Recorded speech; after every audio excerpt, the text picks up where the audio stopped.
नमस्ते all of you, myself yoga teacher Harvir. So कैसे हैं आप सभी? I hope you will be very well. आप सभी स्वस्थ होंगे, निरोग होंगे, अपनी रेगुलर प्रैक्टिस आप करते होंगे। तो आज मैं आपके सामने बहुत ही सुंदर वीडियो लेकर के आया हूँ। आज का मेरा लेक्चर है, आज का मेरा व्याख्यान है। आज हम बात करेंगे भोजन किस प्रकार से करना चाहिए, तो उसके बारे में आज हम चर्चा करेंगे। तो आपने देखा होगा बहुत सारे लोगों को भोजन करते हैं, सभी लोग भोजन करते हैं, हम भी करते हैं, आप भी करते हैं। तो लेकिन भोजन करने का जो सही प्रोसेस है लोगों को पता नहीं है, जिसका कारण क्या होता है कि हमको यानी कि मोटापे की समस्या, हमारे इंडाइजेशन की समस्या, हमको गैस्ट्रिक की समस्याएं बन जाती हैं। तो ये एक रीज़न है, तो इसके बारे में आज हम चर्चा करेंगे। तो सबसे पहले हम बात करते हैं भोजन जब आपकी थाली में आता है तो आपको कहाँ पर बैठना है, किस प्रकार से भोजन करना है। भोजन आपको आसन लगाना है या चटाई लगाना है, और आपका जो मुंह है, आपका जो फेस है, यानी पूरब की तरफ या उत्तर की तरफ मुंह करके आपको बैठना चाहिए भोजन करने के लिए। और इस प्रकार से आपको भोजन करना है। दूसरा, जब भी आपकी थाली में भोजन आता है तो आपको आदर सहित आपको नमस्कार करना है, आपको अभिवादन करना है, और उन लोगों को ग्रेटिट्यूड पे करना है, उन लोगों को अभिवादन करना है, उन लोगों को नमस्कार करना है कि जिन लोगों ने यहाँ तक आपके पैसे के दम पर नहीं, जिन लोगों ने मेहनत करके यहाँ तक अन्न आपके यहाँ तक पहुँचाया, आपकी थाली में पहुँचा है, किस किस लेवल से आपके यहाँ पर पहुँचा है। जैसे कि किसान ने खेती में मेहनत किया, मजदूरों ने भी वर्क किया, उसके बाद माता बहनों ने उसको साफ़ किया, साफ़ करने के बाद आटा चक्की पर पिसाई किया या घर में पिसाई किया, और उसके बाद बहुत ही मेहनत और लगन के बाद स्वच्छता पूर्वक उसको डेडिकेशन के साथ के, अपनेपन के साथ के मेरा परिवार, मेरे पति, मेरे बच्चे और मेरे परिवार इसको खाएगा, उस डेडिकेशन के साथ उन्होंने बनाया है, आदर भाव के साथ बनाया है, सम्मान के साथ बनाया है। तो उसको आपको उसको ग्रेटिट्यूड पे करना चाहिए, नमस्कार करना चाहिए, प्रणाम करना चाहिए। इस प्रकार से आपको भोजन को आदर भाव देना है। उसके बाद भोजन करने आपको शांतिपूर्वक, यानी कि आपको बातें नहीं करना है और चबा चबा करके। आपने बहुत लोगों को देखा होगा भोजन करते हैं लेकिन भागते भागते, ट्रेन में चलते चलते या बस में सफ़र करते करते लोग भोजन खाते हैं, बहुत जल्दबाजी में रहते हैं। या ड्यूटी वाले लोग होते हैं, उनको बहुत जल्दी सुबह ड्यूटी जाना होता है लेकिन टाइम से नाश्ता नहीं कर पाते हैं। तो उनको क्या है कि थोड़ा सा आपकी घड़ी की सुई को थोड़ा सा आगे कर लीजिए, समय से पहले आप अपने आप को तैयार कीजिए, जिससे कि आप नाश्ता या अपना भोजन आप टाइम से कर पाएँ। और कई बार आपने देखा होगा जो भोजन जो लोग करते हैं बहुत जल्दबाजी में भोजन करते हैं, तो उससे क्या होता है कि हमारे पेट को, डाइजेशन को ज़्यादा काम करना पड़ता है, जिसकी वजह से हमको कॉन्स्टिपेशन की भी समस्या हो सकती है, इंडाइजेशन की समस्या हो सकती है, हमको गैस्ट्रिक की समस्याएं हो सकती हैं। इस प्रकार से आपको अपच की समस्याएं हो सकती हैं। तो इस प्रकार से आपको भोजन को चबा चबा करके खाना है, यानी कि एक टुकड़े को कम से कम 32 बार चबाने का जो प्रावधान बताया गया है उसको आपको फॉलो करना चाहिए। इस प्रकार से जब आप चबा चबा करके खाते हैं तो जो लार ग्रंथियां आपके मुंह से निकलती हैं, जो लार जो बनती है, तो उसको एक लसलसा आपके, यानी कि आपने जो निवाला खाया तो उसको लसलसा पदार्थ बन जाता है, यानी कि बहुत बारीक बारीक टुकड़े उसके हो जाते हैं।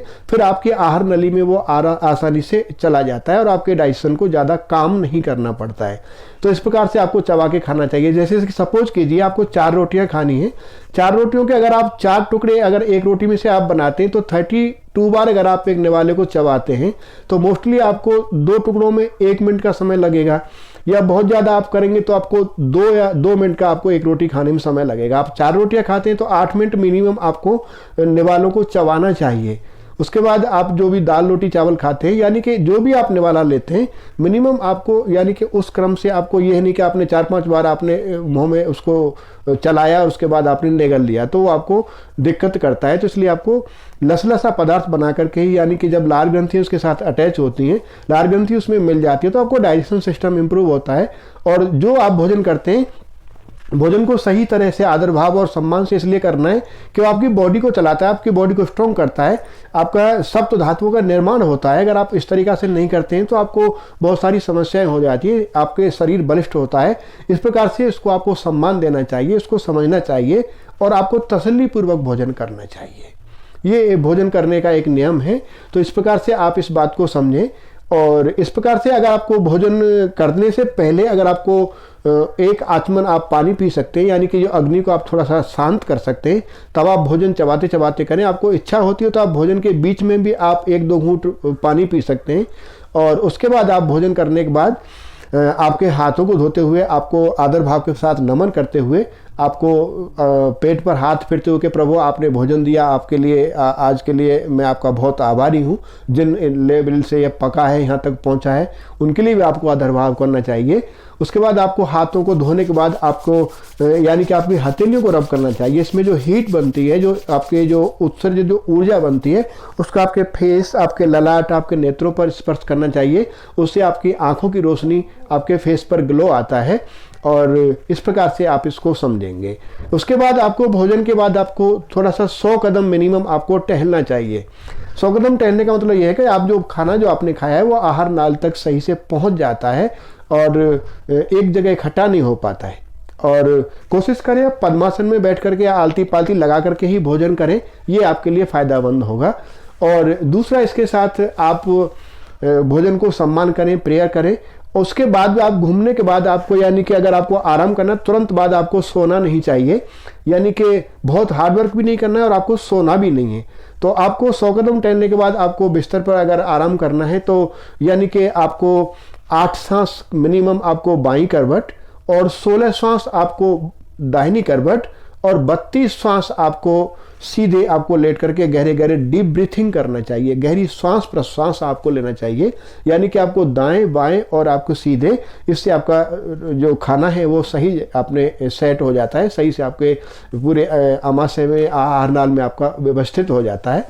उसके बाद आपका प्रोसेस चलता है और उसके आपको यानी कि फिर उसके बाद आपको वज्रासन में बैठना चाहिए।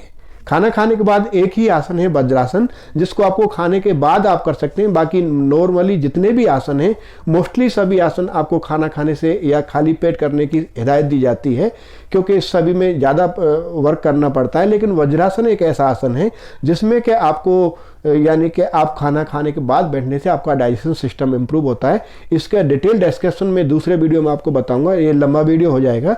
तो वज्रासन में बैठने का फ़ायदा क्या है वो आपको दूसरे वीडियो में आपको बताऊंगा, उसको क्या क्या उसके बेनिफिट्स हैं और किस प्रकार से इसका इम्पोर्टेंस है, वो मैं आपको दूसरे वीडियो में डिस्क्राइब करूँगा।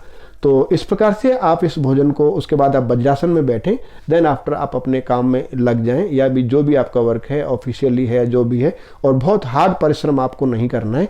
तो इस क्रम के साथ आपको भोजन को करना चाहिए, यानी कि भागते भागते दौड़ते दौड़ते जल्दबाजी में भोजन नहीं करना है। और पूरे दिन आप कमाते हैं तो आपको खाने के लिए ही हम लोग कमाते हैं, खाने को आपको इम्पोर्टेंस देनी चाहिए, उसके महत्व को समझना चाहिए, आदर भाव देना चाहिए, एकांत स्थान में करना चाहिए, बातें नहीं करनी चाहिए। और इस प्रकार से आप इस भोजन के महत्व को समझेंगे। बहुत ही इम्पोर्टेंट ये चीज़ है, लाइफ में उतारने की चीज़ है। आप खुद करें, अपने बच्चों को समझाएं, परिवार को समझाएं। आप जो करेंगे तो बच्चों को भी इन बातों को बताएं और इस प्रकार से आप भोजन को करें। और भोजन करते करते टीवी नहीं देखना चाहिए। आपने देखा होगा कि ध्यान टीवी की तरफ रहता है, आप निवाला खाते रहते हैं और ज़्यादा भी भोजन आप कर जाते हैं, आपको पता नहीं होता है, टेस्टी होता है तो दूसरा आपके कपड़ों पे गिरने का खतरा होता है। और इसी प्रकार से बच्चे जो बेड पर जो सोफ़ों पर या बेड पर बैठ करके भोजन करते हैं, उनको भी अवॉइड करना चाहिए, बिस्तर को गंदा करेंगे और ध्यान टीवी की तरफ रहता है। तो ये क्रम आप अपने बच्चों को भी समझाएं, अपनी लाइफ में आप एडॉप्ट करें, परिवार वाले बच्चों को भी समझाएं, गृहिणी को भी समझाएं। तो इन सब चीज़ों को आप फॉलो करें, ये बहुत ही महत्वपूर्ण और आवश्यक चीज़ें हैं। और खाने के महत्व को समझें। तो मैं आशा करता हूं कि आप इसको समझ पाएंगे, अपनी लाइफ में उतारने की कोशिश करेंगे और इससे आप बेनिफिट ले पाएंगे। और आज का लेक्चर, आज का व्याख्यान इतना ही। इसके रिगार्डिंग आपका कोई सवाल या सुझाव है तो आप मुझे मैसेज या कमेंट कर सकते हैं। और मेरा कॉन्टैक्ट नंबर है 9682621958। इसके रिगार्डिंग आपका जो भी सवाल है या सुझाव है आप मुझसे बता सकते हैं, परामर्श हम आपस में कर सकते हैं। हो सकता है इससे भी इसमें कोई बातें छूटी होंगी तो आप मुझे याद करा सकते हैं, मैं उन बातों को दूसरे वीडियो में आपको ऐड कर दूंगा। तो इस प्रकार से आज का व्याख्यान इतना ही। और मेरा आप लोगों से रिक्वेस्ट है, अगर आप चैनल पर नए हैं तो वीडियो को आप सब्सक्राइब अवश्य कर लें, लिंक को, जिससे कि आपको नेक्स्ट वीडियो डालते हैं तो आपको टाइम से अपडेट मिलता रहे। तो आज का व्याख्यान इतना ही। नमस्ते ऑल ऑफ यू। हरिओम।